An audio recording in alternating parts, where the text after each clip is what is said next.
நம்மளுடைய சேனலில் 4 AM series வந்து நான் ஸ்டார்ட் பண்ணதுலேருந்தே எனக்கு ரெகுலராக வரக்கூடிய கமெண்ட்ஸ் என்ன அப்படின்னா, உங்களுடைய 4 AM மார்னிங் ரொட்டீன் எப்படி இருக்கும் அப்படிங்கிறத போடுங்க சிஸ்டர் அப்படின்னு சொல்லியிருந்தீங்க. நானும் தினமுமே வீடியோ எடுக்கணும் அப்படின்னு நினைப்பேன். பட் லேட் ஆயிருமே அப்படிங்கிறதுனாலே ஸ்கூல் டேஸ்லலாம் நான் வீடியோ எடுத்துகிட்டு இருந்தேன் அப்படின்னா கண்டிப்பாக லேட் ஆயிரும். ஸோ அதனாலேயே வந்து நான் யோசிச்சுட்டே விட்டுருவேன். பட் ரிப்பீட்டடாக கேட்டவங்களுக்காகவே நான் இந்த வீடியோவை மேக் பண்ணியிருக்கேன். இந்த வீடியோ உங்களுக்கு உண்மையாகவே ரொம்ப யூஸ்ஃபுல்லாக இருக்க போகுது. Welcome to my channel. நான் உங்கள் பிரியா.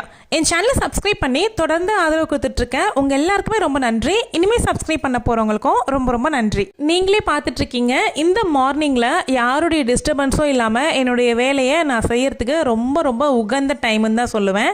எனக்கு மட்டும் கிடையாது, உங்கள் எல்லாருக்குமே இந்த ஏர்லி மார்னிங் அப்படிங்கிறது ஒரு ரொம்ப உன்னதமான நேரம். ஆக்சுவலாக சொல்லணும் அப்படின்னா அந்த அன்றைக்கி என்னுடைய மார்னிங் 3 மணிக்கே ஸ்டார்ட் ஆயிடுச்சு. ஏன்னா 1 hour பிஃபோராகவே எழுந்தேன்.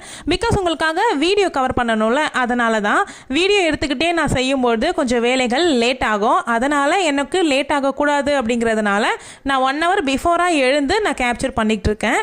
எழுந்து வந்த உடனே நான் ஃபஸ்ட்டு வேலையாக சுடு தண்ணி ஆன் பண்ணிடுவேன். அந்த கேப்பில் போயிட்டு ப்ரஷ் பண்ணிவிட்டு என்னுடைய காலை கடன்களை எல்லாம் முடிச்சுட்டு வந்துட்டு அதுக்கப்புறமா நான் வந்து அந்த அன்னைக்கு என்ன செய்ய போகிறேன், என்னென்னலாம் வேலை எனக்கு அப்படிங்கிறத நான் எழுதி வச்சுருவேன். இந்த மாதிரி நான் என்ன சமைக்க போகிறேன் அப்படிங்கிறதுல ஆரம்பித்து என்னென்னலாம் வேலை செய்ய போகிறேன் அப்படிங்கிற வரைக்கும். அந்த அன்னைக்கு பூவெல்லாம் ஆர்டர் வந்துருந்துச்சு. நம்ம சேல் பண்ணுறோம்ல, அந்த பூ எல்லாமே அதனுடைய பேக்கிங் வேலைகளுமே நடக்கணும். அதனால் நான் அதுவுமே லிஸ்ட்டில் எழுதிக்கிட்டேன்.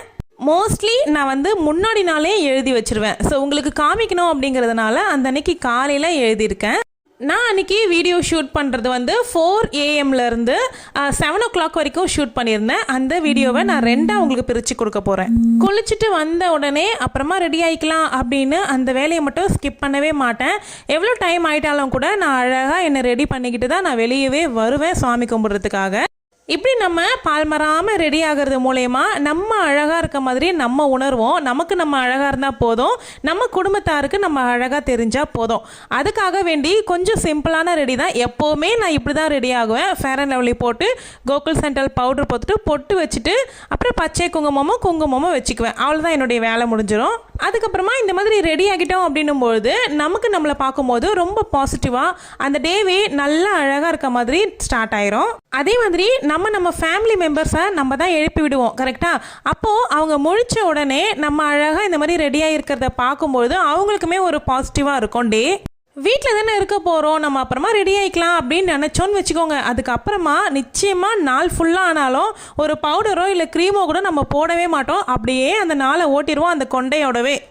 நான் எப்போவுமே இப்படி தான் ஃபாலோ பண்ணுவேனா அப்படின்னு கேட்டிங்கன்னா கண்டிப்பாக கிடையாது. நான் சொன்ன மாதிரி அந்த கொண்டையோடவே நாள் ஃபுல்லாக இருந்த நாட்களும் இருக்குது. அதெல்லாம் ஒரு டைமு, ஒரு ஏஜுக்கு அப்புறமா, ஒரு மெச்சூரிட்டிக்கு அப்புறமா நம்மளை நிறைய மாற்றிக்குவோம் பார்த்தீங்களா? அந்த மாதிரி நானும் மாறிட்டு நிறைய மாறி இருக்கேன்னு தான் சொல்லணும். முக்கியமாக ஒன்று சொல்லிக்கிறேன், இந்த மார்னிங் டைமில் நம்ம எழுந்த உடனே ஃபஸ்ட்டு உங்கள் ஃபோன் டேட்டா மட்டும் ஆன் பண்ணிடாதீங்க. அந்த டேவே ஸ்பாயில் ஆயிரும். அதில் வர நோட்டிஃபிகேஷன்லாம் பார்க்கலாம் அப்படின்னு ஒரு 5 நிமிஷம் தான் நம்ம நோட்டிஃபிகேஷன் மட்டும் பார்த்துட்டு வச்சிடலாம் அப்படின்னு நினைப்போம். ஏன்னா இதெல்லாம் நான் அனுபவப்பட்டிருக்கேன், அதனால தான் உங்களுக்கு சொல்கிறேன். நோட்டிஃபிகேஷன் பார்க்கலான்னு வைக்கும்பொழுது அதுக்கப்புறமா என்ன உள்ளே போய் பார்க்கலாம் அப்படின்னு உள்ளே போயிடுவோம். அதுலேருந்து அப்படியே ஒரு 20 மினிட்ஸ்லேருந்து 30 மினிட்ஸ் எப்படி போகுதுன்னே தெரியாது, டைம் வேஸ்ட் ஆயிரும். அதுலேயும் எனக்கு சொல்லவே வேண்டாம், நான் ஓப்பன் பண்ணேன் அப்படின்னா நிச்சயமாக கமெண்ட்ஸ்க்கெலாம் ரிப்ளை பண்ணலாம் அப்படிங்கிறதுல போயிட்டு நான் ரிப்ளை செக்ஷனுக்கு போனேன்னு வச்சுக்கோங்களேன், அப்படியே டைம் போகிறதே தெரியாது. எல்லா கமெண்ட்ஸ்க்கும் ரிப்ளை பண்ணிட்டு தான் வெளியே வரணும் அப்படிங்கிறத முடிச்சு வச்சுருவேன். அப்போ என்ன ஆகும், கண்டிப்பாக ஒரு நாளைக்கு 1 hour கூட இந்த கமெண்ட்ஸ் ரிப்ளைலேயே போயிடும். ஸோ ஏர்லி மார்னிங் அந்த வேலையை வச்சுக்க மாட்டேன். உங்களுக்கும் இந்த பூ வந்து வேணும் அப்படின்னா ஸ்க்ரீனில் தெரிகிற நம்பருக்கு வாட்ஸ்அப் பண்ணி கேளுங்க, உங்கள் ஆர்டரை புக்கிங் பண்ணிக்கோங்க. ரொம்ப நல்லா இருக்குது. நான் தினமுமே இந்த பூ வச்சுக்கிறேன். நீங்கள் வீடியோவில் பார்க்குறீங்க, நிறைய பேர் என்கொயரி பண்ணியிருந்தீங்க, ஆர்டருமே போட்டிருந்தீங்க. எல்லோரும் வந்து எல்லாத்துலேயும் ஒரு பீஸுன்னு ஆர்டர் போட்டிருந்தீங்க. ஸோ வந்து 2 இது 2 அது 2 அப்படின்னு ஆர்டர் போட்டிருந்தீங்க. ஆர்டர் பண்ண எல்லாருக்குமே ரொம்ப நன்றிங்க. என்னை நம்பி ஆர்டர் பண்ணியிருக்கீங்க, அதுக்காக உங்கள் எல்லாருக்கும் ரொம்ப நன்றி. உங்களுக்கும் வேணும் அப்படின்னா அந்த நம்பரில் காண்டாக்ட் பண்ணிக்கோங்க.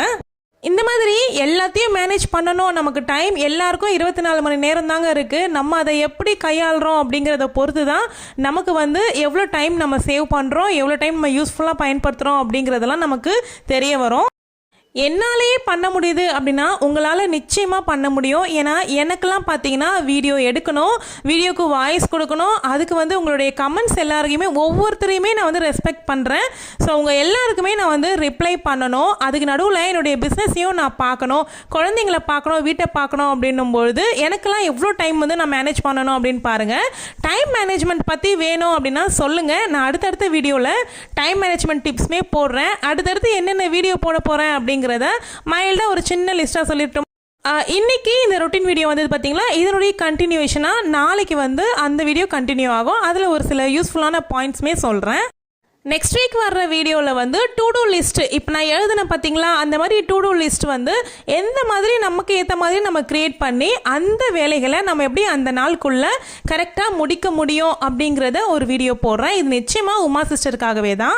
அந்த வீடியோக்காக நான் ப்ரிப்பேர் பண்ணிக்கிட்டு இருக்கேன். ஸோ அதை ப்ரிப்பேர் பண்ணிவிட்டு யூஸ்ஃபுல்லாக உங்களுக்கு கொடுக்கணும் அப்படிங்கிறதுக்காக தான் நான் வெயிட் பண்ணி கொடுக்குறேன். ஸோ நெக்ஸ்ட் வீக் வந்து டு டூ லிஸ்ட் கண்டிப்பாக வந்துடும். அது கூடவே என்னுடைய 1 வீக் மீல் பிளானிங் வந்து உங்களுக்கு கொடுக்குறேன். அதுக்கப்புறமா அதுக்கு நான் எப்படி மீல் ப்ரிப் பண்ணி வைக்கிறேன் அப்படிங்கிறதும் ஒரு வீடியோவாக ஷூட் பண்ணி எடுத்து உங்களுக்கு கொடுக்குறேன்.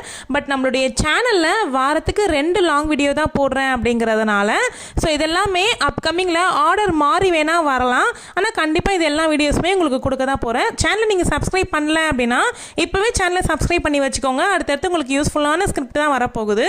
அடுத்தடுத்து இயர்லி மார்னிங்கை நான் என்னெல்லாம் சமைக்கிறேன் அப்படிங்கிறதெல்லாம் ஷூட் பண்ணலான்னு ஒரு பிளானிங்கில் இருக்கேன். ஸோ நீங்கள் எனக்கு எந்த அளவுக்கு ஆதரவு கொடுக்குறீங்களோ அந்த அளவுக்கு நான் வந்து உற்சாகமாக உங்களுக்கு வீடியோ கொடுக்கறதுக்கு என்னென்ன தயார்படுத்திக்குவேன். ஸோ வீடியோவை எல்லாரும் பார்க்குறீங்க, ரசிக்கிறீங்க, ஆனால் வீடியோக்கு லைக் பண்ணவே மாட்டேங்கிறீங்க. நீங்கள் லைக் பண்ணீங்க அப்படின்னா தானேங்க எனக்கும் தெரியும் ஸோ நம்ம நல்ல வீடியோ தான் கொடுக்குறோம் அப்படின்னு. ஸோ கமெண்ட்டும் ஷேர் பண்ணுங்கள். நிறைய பேர் வந்து பாசிட்டிவான கமெண்ட்ஸ் தான் ஷேர் பண்ணுறீங்க இந்த 4 AM சீரீஸு. ஸோ நீங்கள் இன்னும் அந்த பிளேலிஸ்ட் பார்க்கல அப்படின்னா செக் பண்ணி பாருங்கள். நம்ம இது வரைக்கும் ஒரு 7-8 வீடியோ வந்து போஸ்ட் பண்ணியிருக்கோம். அந்த சீரீஸில் ரொம்ப யூஸ்ஃபுல்லாக இருக்குது அப்படின்னு சொல்லிட்டு UAEலேருந்து நிறைய ஸ்டேட்ஸ்லேருந்துலாம் எனக்கு வந்து கமெண்ட் பண்ணுறீங்க. அதெல்லாம் பார்க்கும்பொழுது உண்மையாகவே ரொம்ப சந்தோஷமாக இருக்குது. குளிச்சுட்டு வந்த உடனே ஃபஸ்ட்டு வந்து பூஜை அறையில் வந்து பூஜை பண்ணிடுவேன். அதுக்கப்புறமா தான் வந்து நிலைவாசல் கிட்ட போவேன். ஒரு நாள் மாற்றியும் பண்ணுவேன். எனக்கு டைம் இருந்துச்சு அப்படின்னா நிலைவாசலை முடிச்சுட்டு அதுக்கப்புறமா பூஜை அறைக்கு வருவேன். இதனால் எந்த தப்பும் கிடையாது, எந்த ஒரு சாமி குத்தமும் கிடையாது. நம்மளுக்கு எப்படி சந்தர்ப்பம் கிடைக்குதோ அந்த மாதிரி பண்ணிக்கலாம்.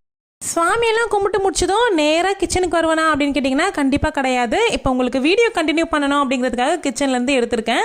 இதுக்கு நடுவில் ஒரு 1/2 hour எனக்கான டைமாக நான் எடுத்துக்குவேன்.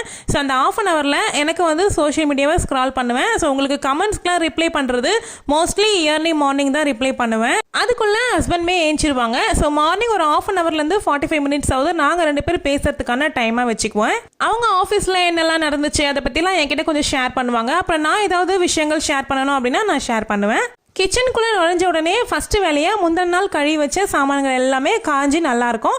அது இல்லாமல் எடுத்து அந்தந்த இடத்துல சேவ் பண்ணி வச்சுருவேன். ஏன் அதிகாலையில் நெகட்டிவ் தாட்ஸ் நமக்கு அதிகமாக வருது அப்படிங்கிறத பற்றி யாராவது யோசிச்சு பார்த்துருக்கீங்களா? 4 AM பற்றின சீரீஸ் வீடியோஸு நான் தொடர்ந்து பேச ஆரம்பிக்கும் பொழுது எனக்கு வந்த நிறைய கமெண்ட்ஸ் வந்து இந்த மாதிரி அதிகாலையில் நெகட்டிவ் தாட்ஸ் வருது, எண்ணங்கள் வந்து ரொம்ப எதிர்மறையாக இருக்குது, இதை எப்படி நாங்கள் சமாளிக்கணும் அப்படின்னு நிறைய பேர் கேட்க ஆரம்பிச்சிங்க. அதிகாலை 4 மணி அப்படிங்கிறது ரொம்ப அமைதியான நேரம். நம்மளை சுற்றி எந்த ஒரு சத்தமும் இருக்காது, எந்த ஒரு டிஸ்ட்ராக்ஷனும் இருக்காது, டிஸ்டர்பும் இருக்காது, ஃபோன் நோட்டிஃபிகேஷன் இருக்காது. நம்மளுடைய ஃபேமிலி மெம்பர்ஸ் வந்து நல்லா தூங்கிட்டு இருப்பாங்க, நம்ம மட்டும்தான் இருப்போம். அந்த நேரத்தில் நம்மளுடைய மனசு முறையாக நம்மளோட தனியாக இருக்கும். அதனால தான் மறைக்கப்பட்ட துன்பங்கள், கவலைகள் இதெல்லாமே சர்ஃபேஸ் ஆகும். பகல் நேரத்தில் நம்மளுடைய மனசு நம்மக்கிட்ட பேசுறதுக்கு நம்ம இடம் கொடுக்க மாட்டோம். அதனால் நம்ம மனசு இந்த அதிகாலை நேரத்தை அதுவே தேர்ந்தெடுத்துக்கும். நம்ம கூட நம்ம மனசு பேச ஆரம்பிக்கும். டே டைமில் அவாய்ட் பண்ணின மனசு மார்னிங் டைமில் அதிகாலை நேரத்தில் நம்மளோட பேச ஆரம்பிக்கும். ஃபஸ்ட்டு நெகட்டிவ் தாட்ஸ் உங்களுக்கு வருது அப்படின்னா ஃபஸ்ட் நீங்கள் அதை நினச்சி பேனிக் ஆகாதீங்க. நமக்கு ஏதோ ஒரு பிரச்சனையோ, நமக்கு இந்த மாதிரி தொடர்ந்து நெகட்டிவ் தாட்ஸாக வருது அப்படிங்கிறத நினச்சி பேனிக் ஆகிறத ஃபஸ்ட்டு நிறுத்துங்க. 4 மணிக்கு எழுந்ததும் நமக்கு நெகட்டிவ் தாட்ஸ் வருது அப்படின்னா உடனே நமக்கு ஏதோ ஒரு பிரச்சனை அப்படின்னு நினைக்காதீங்க. அது உங்கள் மனசு க்ளீன் ஆக ஆரம்பிக்கிறதுக்கான சைன். குப்பை தொட்டியிலேருந்து குப்பையை அள்ளி அள்ளி வெளியே போட்டால் தான் குப்பை தொட்டி க்ளீனாக மாறும். அதே மாதிரி டேங்க்கில் அழுக்கு தண்ணியை வெளியேற்றினா தான் அந்த டேங்க்கும் க்ளீன் ஆகும். அதே மாதிரி தான் நம்ம மனசுக்குள்ளேயும் 1008 நெகட்டிவ் தாட்ஸு, கவலை, பயம், எதிர்மறையான எண்ணங்கள் இது எல்லாமே தேக்கி வச்சுருப்போம். அந்த அதிகாலை சைலண்ட் அப்படின்னும்பொழுது நம்ம மனசு நம்ம கூட பேச ஆரம்பிக்கும் பொழுது அதில் நம்ம தேக்கி வச்சிருக்கிற மொத்த விஷயங்களும் நமக்கு ஒன்று ஒன்றா வெளிக்கொண்டு வரும். உண்மையை சொல்லணும் அப்படின்னா பாசிட்டிவான விஷயங்களை நம்ம மனசில் அதிகமாக தேக்கி வைக்கவே மாட்டோம். இந்த மாதிரி நெகட்டிவான விஷயங்களை தான் மனசில் நம்மளே அறியாமல் தேக்கி வச்சுருவோம். ஸோ அதெல்லாமே அந்த அதிகாலை நேரம் நம்மளுடைய மனசை க்ளீன் பண்ணுறதுக்கான ஒரு அறிகுறி. கண்டதையும் எடுத்து என்னென்னமோ ஞாபகத்துக்கு வருது, பழைய நினைவுகள்லாம் ஞாபகத்துக்கு வருது, யார் எவங்கனே தெரியல, அவங்கெல்லாம் என் கண் முன்னாடி வராங்க, இந்த மாதிரிலாம் உங்களுக்கு தோணும். ஸோ அது எல்லாமே உங்களுக்கு க்ளீன் ஆகிறதுக்கான ஒரு சைன் அப்படின்னு எடுத்துக்கிட்டு அதை நீங்கள் கடந்து வரணும். அதை நினச்சி பயப்படாமல் ஹேண்டில் பண்ண கற்றுக்கோங்க. இந்த மாதிரி நெகட்டிவ் தாட்ஸ் உங்களுக்கு வருது அப்படின்னா அதை தள்ளிவிட முயற்சி பண்ணாமல் அதை எப்படி ஹேண்டில் பண்ண கற்றுக்கணும். தள்ளிவிட முயற்சி பண்ணீங்க அப்படின்னா அது இன்னமும் ஸ்ட்ராங்காக உங்களை ரொம்ப கஷ்டப்படுத்தும். இந்த மாதிரி எண்ணங்கள் ஏன் வருது, என்ன சொல்ல வருது அப்படிங்கிறதெல்லாம் யோசித்து ஜட்ஜ் பண்ணிக்கிட்டு இல்லாமல் ஜஸ்ட்டு அப்சர்வ் பண்ணுங்கள். ப்ராக்டிக்கலாக சொல்லணும் அப்படின்னா 4 AM அப்படிங்கிறது மைண்ட் தெரப்பி ரூம் மாதிரி. அதுக்காக நீங்கள் ஒரு டாக்டர் ரேஞ்சுக்கு போகணும் அப்படிங்கிறது கிடையாது. ஜஸ்ட்டு உட்காந்து அப்சர்வராக ஆகுங்க. 4 மணிக்கு நமக்கு வரக்கூடிய எல்லா எண்ணங்களும் நம்மளுக்கு சொல்யூஷன் கேட்காது. சில எண்ணங்கள் நம்ம மனசுக்குள்ளேருந்து ரிலீஸ் ஆகணும் அப்படிங்கிறதுக்காக மட்டுமே வரும். அதிகாலையில் எழுந்து என்னெல்லாம் பண்ணணும், நீங்கள் பாசிட்டிவாக ஸ்டே ஆகிறதுக்கு என்னெல்லாம் பண்ணணும் அப்படின்னு ஆல்ரெடி நான் வீடியோ போட்டிருக்கேன். நெகட்டிவ் தாட்ஸ் வர பர்சனாக இருக்கீங்க அப்படின்னா கண்டிப்பாக அந்த வீடியோ செக் பண்ணுங்கள். எழுந்துட்டு என்ன பண்ணணும்னே தெரியல அப்படிங்கிறவங்களும் அந்த வீடியோவை பாருங்கள். 4 AMக்கு நான் ஒரு பிளேலிஸ்ட் க்ரியேட் பண்ணியிருக்கேன். அந்த பிளேலிஸ்ட்டை செக் பண்ணி பாருங்கள். உங்கள் லைஃப்லேயும் நிறைய சேஞ்சஸை நீங்கள் கொண்டு வர முடியும். 4 மணிக்கு வரக்கூடிய நெகட்டிவ் தாட்ஸை ரிமூவ் பண்ண வேண்டிய விஷயம் கிடையாது. அது ஹேண்டில் பண்ணுற வேண்டிய விஷயம்.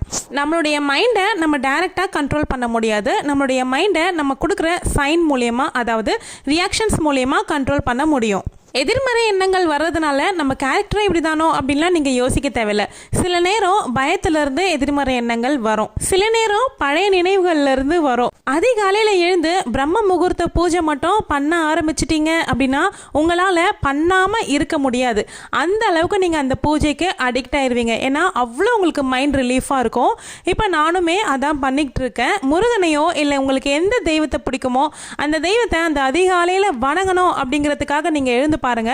உங்களுடைய டேவே ரொம்ப பாசிட்டிவாக ஸ்டார்ட் ஆகுறத நீங்களே கண்கூடா பார்ப்பீங்க. இன்னும் சில பேருக்கு கடவுள் நம்பிக்கைலாம் கிடையாதுங்க, அதெல்லாம் சும்மா, அப்படி இருந்தும் எங்களுக்கு நெகட்டிவ் தாட்ஸ் வருது, நாங்கள் என்ன பண்ணணும் அப்படின்னு கேட்குறீங்கன்னா ஃபஸ்ட்டு அந்த மாதிரி நேரத்தில் சைலண்ட்டாக அப்சர்வ் பண்ணுங்கள். என்னெல்லாம் உங்கள் மைண்டுக்கு வருதோ அதெல்லாம் ஒரு பேப்பர் எடுத்து பென் வச்சு எழுத ஆரம்பிங்க. எழுத ஆரம்பிச்சிங்க அப்படின்னா உங்களுக்கு மைண்டு ஃப்ரீயாக ஆகும், பேப்பர் லைட் ஆகும், உங்கள் மைண்டு ஹெவியிலேருந்து குறையும். உங்களுடைய திங்கிங் மைண்டில் இருக்க வரைக்கும் தான் ஹெவியாக ஃபீல் ஆகும். அதை கொண்டு பேப்பரில் வச்சுட்டீங்க அப்படின்னா அது லைட்டாக மாறிடும். அதிகாலையில் 4 மணிக்கு எழுந்ததுமே நான் பாசிட்டிவாக தான் ஃபீல் ஆகணும் அப்படின்னு எக்ஸ்பெக்டேஷன் பண்ணாதீங்க. அந்த மார்னிங் டைமில் நீங்கள் காமாக உங்களை நீங்கள் அப்சர்வ் பண்ண ஸ்டார்ட் பண்ணாவே உங்களுக்கு சேஞ்சஸ் ஆட்டோமேட்டிக்காக வரும். அந்த சைலன்ஸ் எல்லாமே உங்களை கவலைக்கு ஆள்படுத்துறதுக்கு வர்றது கிடையாது. உங்களை நீங்களே புரிஞ்சுக்கிறதுக்கும் உங்களுக்கான நேரத்தை எடுத்துக்கிறதுக்கும் தான் உங்களுக்கு கிடைக்குது. இந்த வீடியோ மூலியமா உங்களுக்கு ஒரு கிளாரிட்டி கிடைச்சிருக்கு அப்படின்னா வீடியோவை லைக் பண்ணிக்கோங்க. இந்த வீடியோனுடைய கண்டினியூட்டி வீடியோ நாளைக்கு வரும். வீடியோ பிடிச்சிருந்தா ஹைப் பண்ணிக்கோங்க. அடுத்தடுத்த வீடியோவை மிஸ் பண்ணாம பார்க்க சேனலை சப்ஸ்கிரைப் பண்ணிக்கோங்க.